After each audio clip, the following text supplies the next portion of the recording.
एबे आंचलिक पाणीपाग विज्ञान केन्द्र पक्षर एक बड़ खबर सामना को आसी। बात्या मिग्जम प्रभाव में उड़ुबुड़ु तमिलनाडु और चेन्नई जनजीवन को अस्तव्यस्त कर अभिशांत वर्षा और जलप्रलय। चेन्नई महानगर जलकंदी छक बजार अपार्टमेंट आरंभ कर एयरपोर्ट पर्यंत सबुटी उबुटुबु स्थिति। गाड़ी गमनागमन सहित ट्रेन और विमान चलाचल भी बाधाप्राप्त होती। स्कूल कॉलेज बैंक सह सबु ऑफिस बंद थिबा बेले वर्षा विपद 5 जनक जीवन जाइथिबा भी सूचना रही। सेपटे वर्षा प्रबल जो चेन्नई रास्ता बुलूची कुंभीर। अंधार राति रास्ता उपर को आसी जाइथिला विराटकाय कुंभीर, जहां देखि लोक मैंने भयभीत हो पड़ते। सेपटे बात्या प्रभाव में गतकाली राति ओडिशा सीमांत जिला गुड़िक आरंभ हो जाइछि वर्षा। मालकानगिरी, कोरापुट, रायगड़ा, गजपति और गंजाम जिले में प्रबल वर्षा संभावना रही।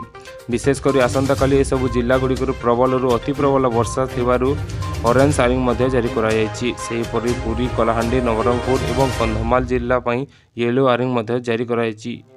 एने सूचना देइछन्ति भुवनेश्वर आंचलिक पाणीपाग विभाग। एबे उग्र रूप धारण करिछि स्थलभाग महाबात्या मिग्जम। आउ किछि घंटा भितर यह नरोल और मछलीपट्टनम मझी बापट स्तर में स्थलभाग छुईब अतिक्रम करिब।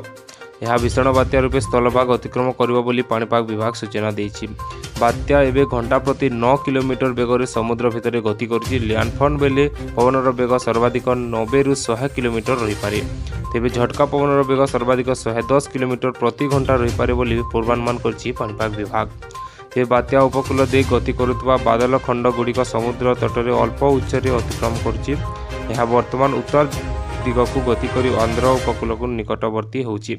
तेज आपण मैंने क्यों जिलूर यह वीडियो देखुं निश्चित भाव कमेंट माध्यम जनइबे और आपण जिला गुड़िक किभली भाव वर्षा गुड़िक ताहा निश्चित भाव जनइबे। और आपण मैंने आम चैनल पर नुआ आसी सब्सक्राइब करने सहित बेल आइकन को दबाइदियंतु, कारण ये लेटेस्ट अपडेट इनफॉरमेशन पाइपर।